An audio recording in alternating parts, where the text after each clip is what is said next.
Thrive South Carolina provides transitional housing, services, and resources for survivors of domestic violence and their family pets. Today, I talk with Mackie Moore, the founder of Thrive South Carolina, for this edition of Quintin's Close-Ups. And if you haven't already, subscribe to my YouTube channel and like Quintin's Close-Ups on Facebook. Mackie Moore, welcome back to the award-winning Quintin's Close-Ups. Thank you very much for having me. You're very welcome. Obviously, you are the founder of Thrive South Carolina, and obviously Thrive South Carolina is providing traditional housing, holistic services, and innovative resources necessary to build emotional and financial independence for survivors of domestic violence and obviously their family pets. What is the state of Thrive South Carolina right now? Well, that is an excellent question. Excellent because we really were thrown a curveball because of the pandemic.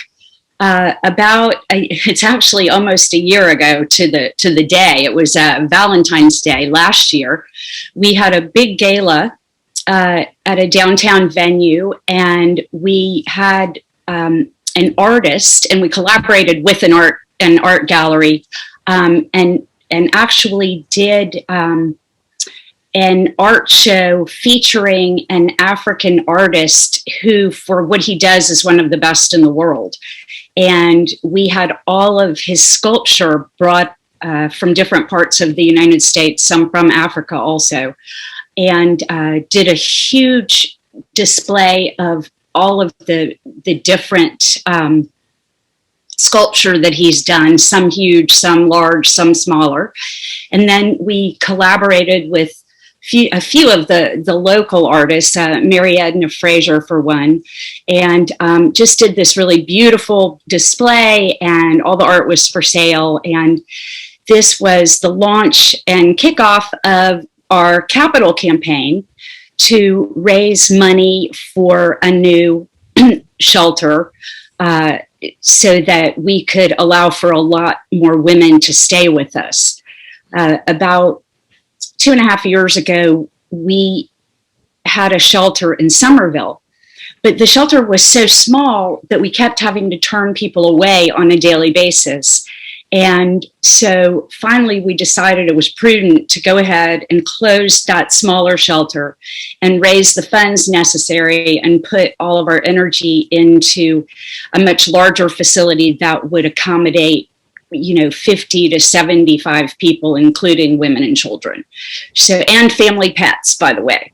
And we also have a vet who has a farm, and she accepts pets and is accepting any, dogs, cats, that kind of thing, from any families that are trying to escape domestic violence but don't want to leave their household because they don't want to leave the family pet behind, and there's nowhere to take them. So that's also been a theme of ours. Anyway, so about a week or two after our official launch of our capital campaign, COVID hit. Right. And that was a really tough blow for us because, when you're running a capital campaign, obviously you want to talk to potential sponsors and donors face to face and really be able to engage with them and explain what's going on, what Thrive's mission is, why we need the money, how important it is. And so that put us on hold, and that was a real tough blow for us, mainly because it just put us behind the 8 ball as far as time was concerned.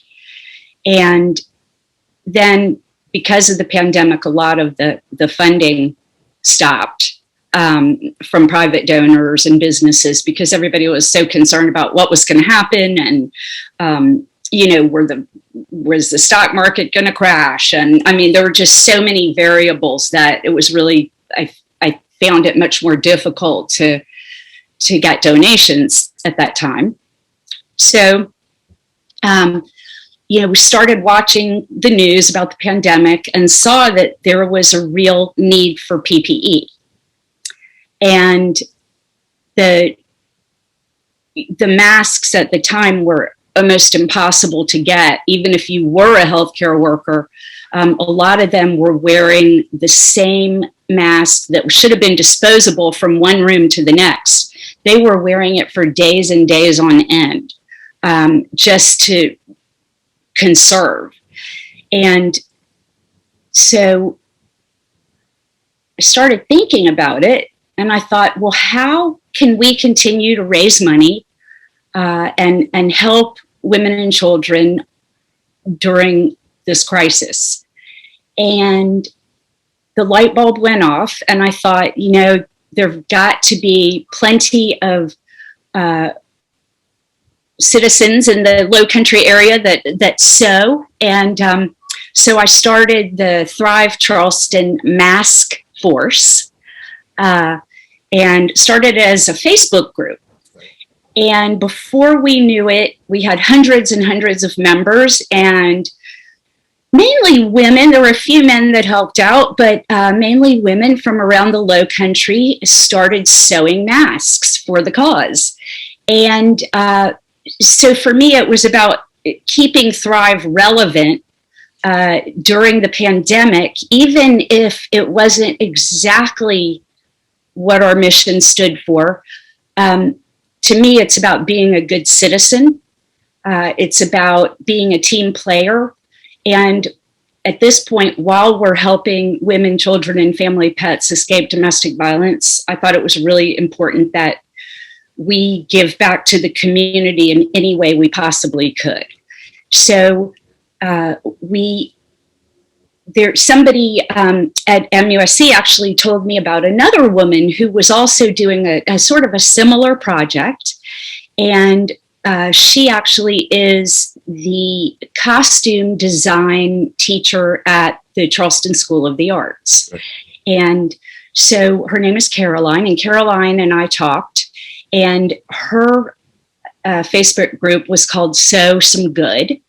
And she and I decided to join forces, and we did, and wound up with over 1,100 members in our two groups of women around the Low Country, sewing and measuring and finding different patterns based on what the need was.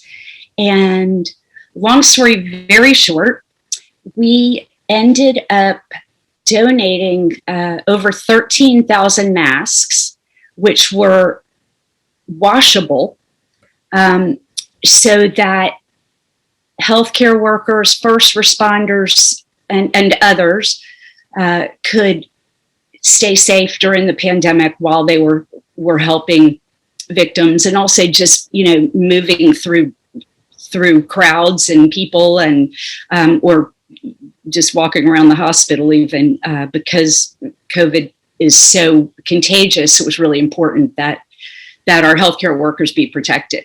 So we ended up donating to many of the hospitals in the area, the VA hospital, Charleston, the city of Charleston. We donated to the court here so that they could continue to have to hear court cases during the pandemic. We actually donated to various clinics, children's cancer centers, first responders, police, firemen, paramedics, actually the Navajo Nation, because they were in such desperate need that we decided to step outside of the Low Country for this purpose and donate some masks to them as well, because they were in crisis. Yeah. Obviously, to a lot of domestic violence survivors or people who needing help, including the elderly. Right. And so we donated a lot to the elderly. And meanwhile, we have a new board chair who is the CFO, I think the CFO or the COO of an international PPE company. And so he also ordered a lot of supplies for us. And we will be selling PPE supplies not only to individuals, but now also to corporations. And we've pretty much got anything you need. And you can go right to our website, and the PPE store is on our website. And if you are a company or even, a larger business, or whoever may need these kind of supplies, this is how we're going to earn some of the money to kick off our capital campaign. So that's what we've been doing, along with helping women and children and family pets. Let me get back to the money, because obviously you talked earlier about the funds. How many funds did you raise prior to COVID? For the capital campaign, prior to COVID, which is, literally we had about a 2-week window. We had already raised almost $100,000. So we were definitely well on our way, because it was such a great launch. Yes, and indeed. So we're going to have to probably have a relaunch as soon as things settle down just a little bit more and more people are vaccinated. And let me talk to you about that, because obviously, you talked about the veterinarian that takes in a lot of the pets for the domestic violence victims. How many pets have been taken in thus far? We have had probably 8 to 10 so far. And that is because we didn't launch, this program was launched very recently. Right. It was in our plan to move forward with it. And so that was finally coming to fruition. And so that was a little frustrating as well, because it feels like we were really getting our momentum. We had just hit the 5-year mark, and we were finally, being taken more seriously. Sure. And which was a wonderful feeling after putting in, 5 really hard years trying to educate our community about the domestic violence. What they're really calling it is a pandemic within a pandemic. You have to imagine when people are being told to quarantine, not to go out, to work from home, shelter in place. This is the perfect environment for an abuser, because what the abuser does is the abuser isolates the victim or victims and then starts to work on their psyche, and breaks them down to the point of them feeling such intense emotions of lack of self-worth, the more someone is isolated and less in touch with others, they don't discuss what's happening. The reality begins to feel inescapable. And in a lot of times, it really is inescapable right now.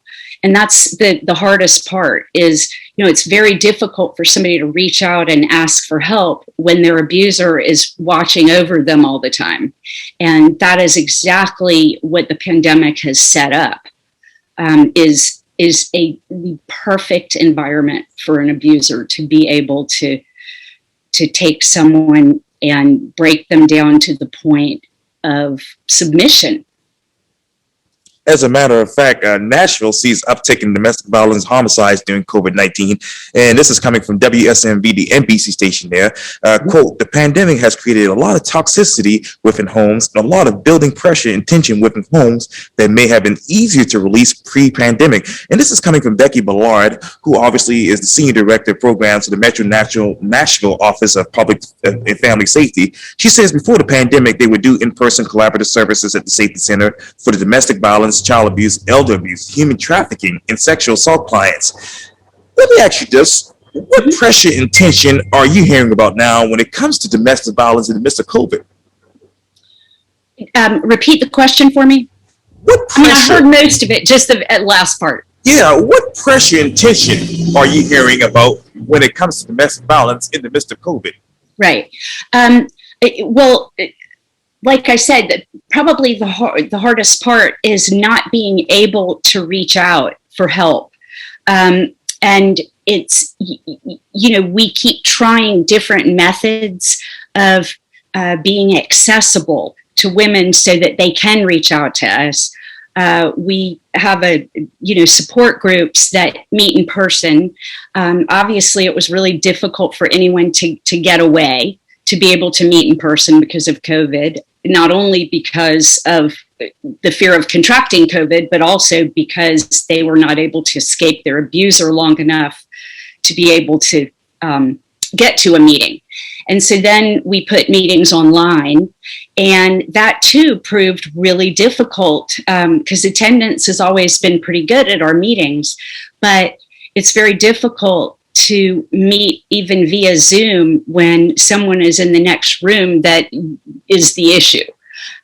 So it's been really difficult for us to figure out ways to be accessible so that people can call and ask for help. Facebook is helping greatly because people can shoot a message once in a while. And I do get a lot of Facebook messages, and then I can follow up that way. And so social media has definitely helped a lot for us to be able to keep getting the message out and then to get response as far as people being able to actually reach out for help and without fearing being caught. And the article goes on to say that more people are buying firearms during the coronavirus outbreak than normal times. What data are you looking at, Mackie, when it comes to domestic violence and firearms? This is one of the more terrifying pieces of the issue. The firearm sales have gone through the roof. South Carolina is looking at passing an open carry law. And it terrifies me because if there is a gun in the home of a domestic abuser, the rate of murder skyrockets. So when it's a heated situation, somebody is much more likely, the abuser is much more likely to reach for the gun if it's accessible. And so the fact that we could have guns, out in the open, very accessible, and the fact that these guns are, the number one weapon used to murder women and children by domestic abusers, it's terrible. And once somebody is convicted of criminal domestic violence, the gun is supposed to be removed from the home of the abuser. And that's not an easy thing to do because, part of the issue that I have found is who is it that actually goes and removes the gun? When I've talked to different police departments, they say, oh, it's the solicitor. When I've called the solicitor, they say, oh, it's the police department. I am still not clear as to the policy of how these guns are removed from homes of abusers and, what the process is to provide more safety for women and children based on gun removal. So not only are we already starting with a huge problem with guns and domestic abuse, we are now adding to the problem by voting to have open carry and more access to guns. To me, it's a travesty for so many reasons. And I'm not an anti-gun person per se. I think they're important in the right situations, and I know people like to hunt, and that's no judgment. This is strictly about how it affects the domestic violence community. Now, what policies do you want to see tweaked when it comes to that particular bill? Well, I would like to see more gun control. I would like to see a follow-up, and I would like to actually see the procedures of removing guns from homes of abusers. I'd like to know how that's done and who does it. And I would really like to see less access to guns without safety measures and enhanced safety measures put in place so that there's background checks, that kind of thing, before a gun is attainable. And where are we right now with the discussion, obviously, about closing the Charleston loophole? You know, that's a good question. I know that they're working on it, but I haven't heard any real resolution on the topic. It gets bandied around, and then all of a sudden we hear, "Oh, we're going to vote on an open carry." It seems now that there's more of a priority to increase gun usage and gun visibility than there was even 5 years ago, and that's a tough one for victims of domestic violence. So we've got a real issue here. And what other issues do you see right now when it comes to domestic violence in the midst of COVID? One of the biggest problems is trying to house someone who is trying to escape abuse, because you can't really put them in a communal situation because the virus is so contagious. And we were in the midst of fundraising for a new facility. So what we've been doing is using the money we've raised and making deals with hotels and also with people in the community. I'll put out an SOS on Facebook and just say, look, I need a mother-in-law suite, an apartment, a carriage house, a spare bedroom if you have one, where someone might have private access as not to contaminate anyone.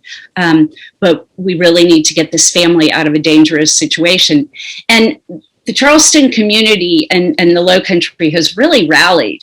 And has really helped out during this period, not only with these private dwellings, but also with hotels that I'm working with in the area that are just giving us incredibly good rates. And hopefully we're helping them out a little too, because, you know, hotels are not a booming business at the moment. So it's a way for hotels to give back during this period while they have the room. And the different rooms obviously are like individual efficiencies. And so they're not going to be contracting or sharing germs or potential germs. So I think it is working out for the moment that we're able to house people this way. But it's so much harder to get everyone what they need when they're spread out all over.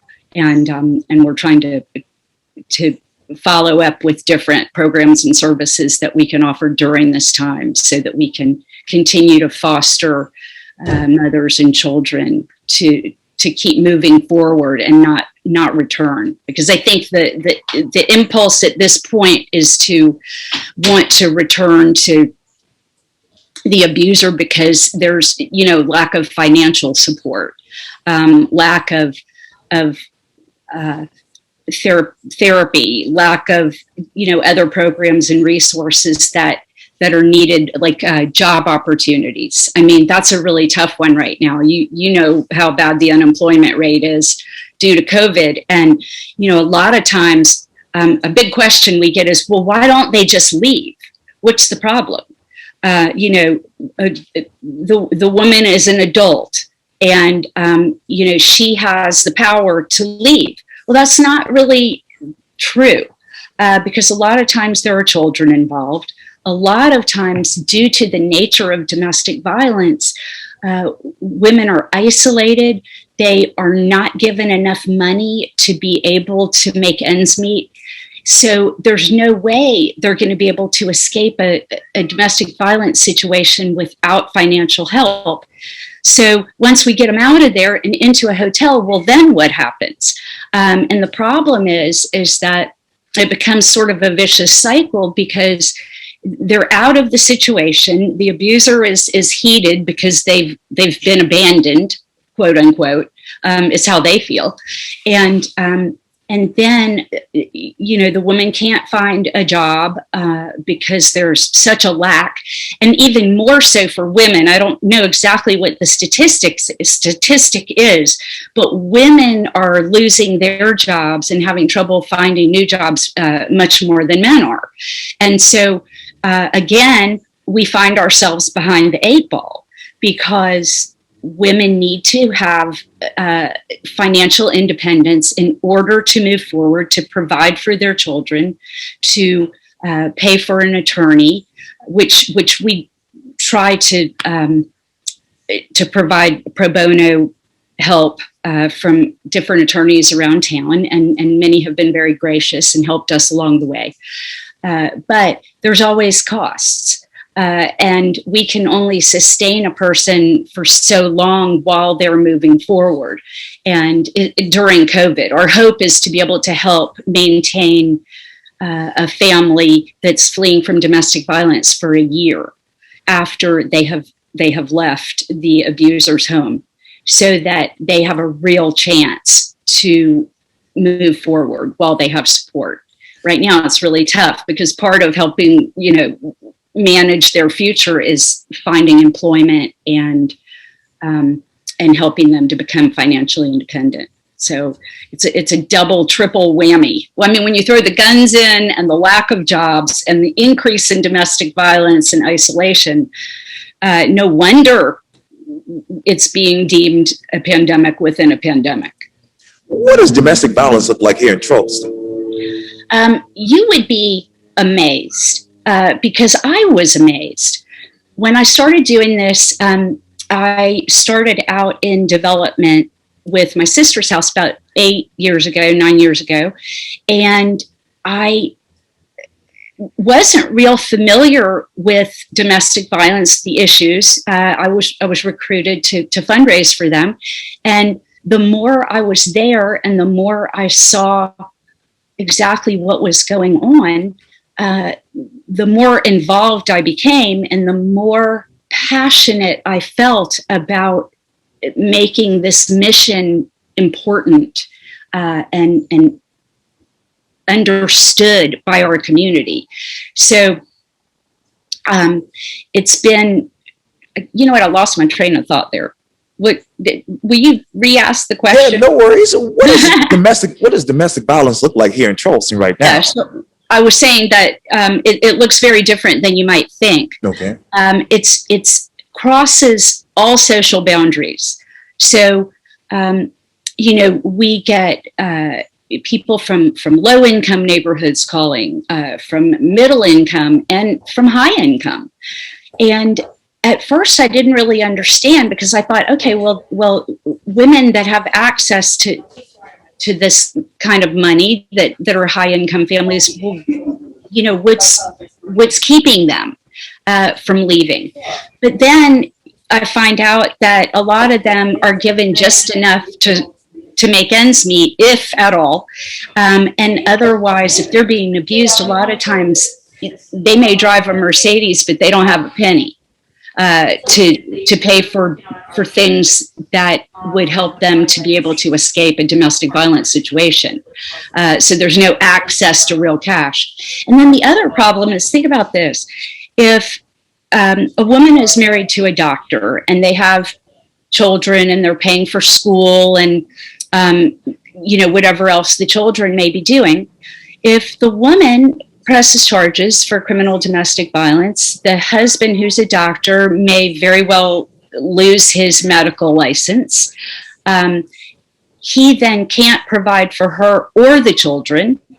The children come out of whatever schools they're in. The lifestyles change completely. They basically have, if a woman does leave that kind of a situation, she's often ostracized by the group of friends because it's socially unacceptable to even discuss, much less to blame, a prominent doctor or a prominent lawyer or whoever it may be. And we find a lot of times it's the more charismatic personality. Right. That the abuser, the abuser is charismatic and exciting and the life of the party often. The abuser is the one that, gets everything going in the neighborhood and has the cookouts in the backyard. And everybody loves him. And then the woman, the wife is often, wow, she's really quiet. She's a little strange. There's something off about her. And they don't realize, well, what's off about her is this guy that you think is Mr. Wonderful is beating her up behind closed doors. So often in social situations, the friends will side with the abuser because they have the more dynamic personality. And then the woman is basically left to fend for herself. Where do you identify gaps when it comes to family violence? Where do I identify gaps? Yes, ma'am. I think there are so many gaps. We, first of all, the Violence Against Women Act, which provides federal funding, which trickles down to the states, has been cut dramatically. And I am hoping and praying that by next year or the year after, the grants will increase again. Because we were, at the point where we were launching our capital campaign, well, we were also had set ourselves up to be able to start applying for these big grants. Right. And so I was really excited about that and, was talking to the Attorney General's office and getting pointers about the grants and what we can do to provide better programs and services for domestic violence survivors. And I recently attended a workshop online on how to write these grants that the Attorney General's office put out. But the problem is that because the cuts are so significant for the Violence Against Women Act, they are not even able to award new grant money this year. And many that received multi-year grants are getting their multi-year grants cut. So they may have been promised X, but now that the funds aren't coming like they were, the funds that have already been promised have had to be tweaked as well. So it's a real crisis because a lot of domestic violence shelters and human trafficking, sexual assault nonprofits all get their funding from these grants. And so the funding during a hugely crucial time for this topic is being slashed. And it's just going in exactly the wrong direction for a state that often finds itself number one in the nation for the number of women murdered by men per year at a rate of double the national average. How should Congress amend the VOCA statute to direct penalties and fines from non-prosecution and deferred prosecution agreements into a CBF, sustaining it with no burdens to the taxpayers? Wow, that's a good question, and I wish I had a succinct answer for you, but I know that when there are fines imposed on criminal domestic violence abusers, then these fines should all go into a fund that then go back to help domestic violence organizations. And I just think that there needs to be a much stronger network between all of the individual domestic violence organizations and the national and state organizations so that it's a much more cohesive situation. The problem is that the funding is so tight that it ends up creating competition where there should be unity and partnership. And I see that as a big issue, that we all need to work together.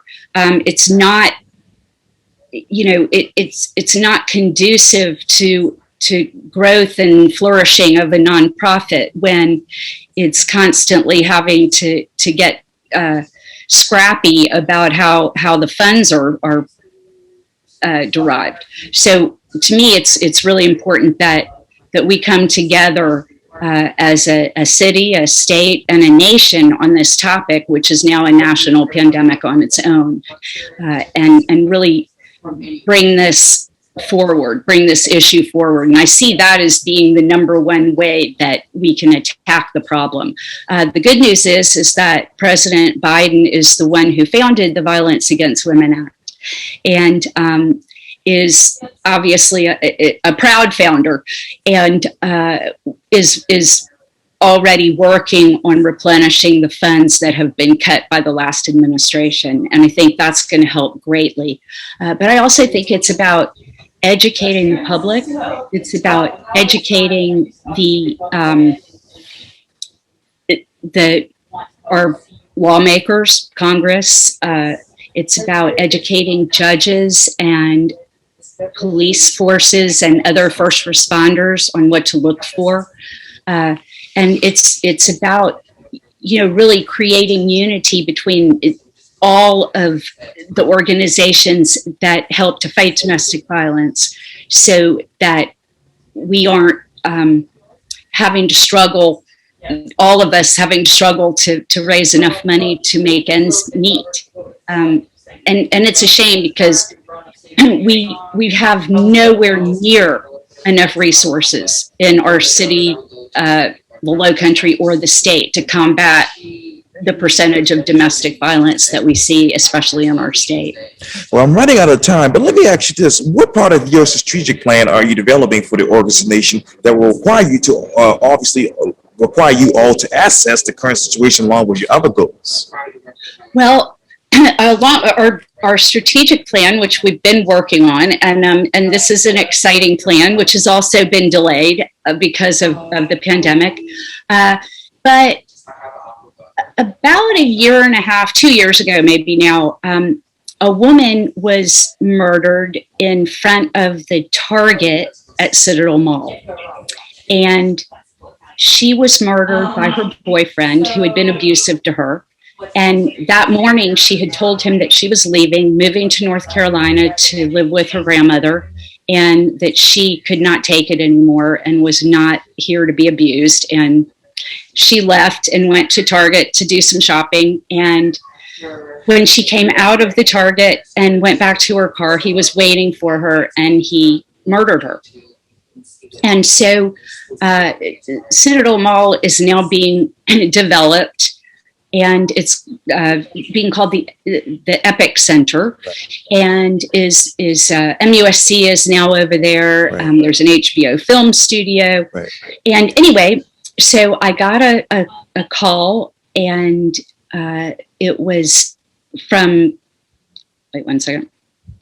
I received a call from Trademark Realty, Right. who is the one developing the Epic Center. Yeah, And that's Richard and Ginger Davis. Right. And Ginger said, I called Sandy Tecklenburg, who was Mayor John Tecklenburg's wife, and told her that we want to help support a domestic violence organization because we really believe in this issue, and we just saw firsthand how serious it is. And Sandy said, call Mackie at Thrive, and she did. And so what our plan is that we're going to move in there and have an office set up there. And then as things evolve and they have more low-income housing, which they're building as part of the plan, right, then we will be able to offer transitional housing amidst their lower income housing.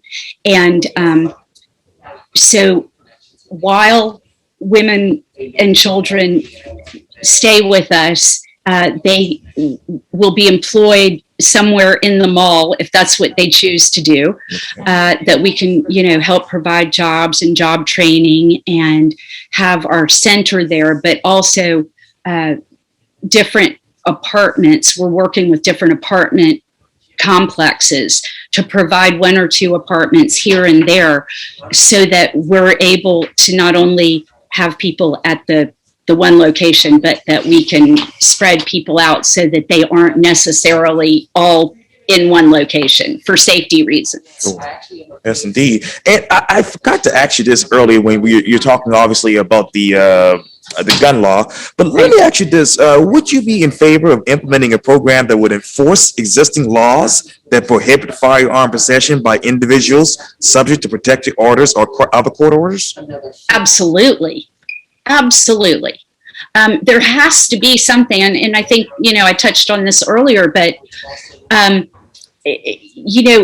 if it's going to be a law that these guns are removed from these households, then yes, I want to see how that happens. And I want to see the policy behind it. And I want to see this enforced because guns in the home are just a major issue when it comes to domestic violence. That's why there's so many murders of domestic violence victims in South Carolina, because the rate of gun possession is very high. This is definitely a pro-gun state. And so if policies aren't implemented then and really followed through, we're just going to continue to see a rise in murders. And we'll, where we've made some ground with our rating as far as the states are concerned with the most domestic violence, we're going to end up on number one on the list again, as we're going now. So we definitely need to implement these measures and to get stricter about gun possession, especially by those that have a protective order against them or have been convicted of criminal domestic violence, and who are a danger not only to the person that they're abusing now, but this issue doesn't end when the female finally decides that she has the ability to leave, because he moves on to the next victim. This isn't an isolated situation with as a relationship dynamic where they're only going to abuse this one woman that they're with. It's serial, so they're going to move on to the next victim as fast as they can, and continue the abuse cycle, because that's what they know. And so it's really, really important for us to crack down on these domestic violence laws and the gun laws so that we can protect the women of our state. And I mean, the statistics for women in South Carolina in so many areas is highly lacking. There are issues with employment, with health care, with you name it, domestic violence, obviously. So it's really important that we get a grip on this and make this a priority. And what is the public health approach to domestic violence prevention? To domestic violence prevention? Well, definitely education.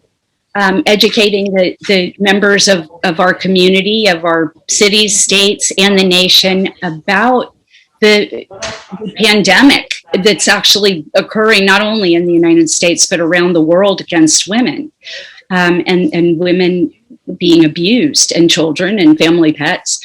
And so education is hugely important. Another important factor is safety. Obviously, when somebody is getting ready to leave a domestic violence situation, this is the most dangerous time.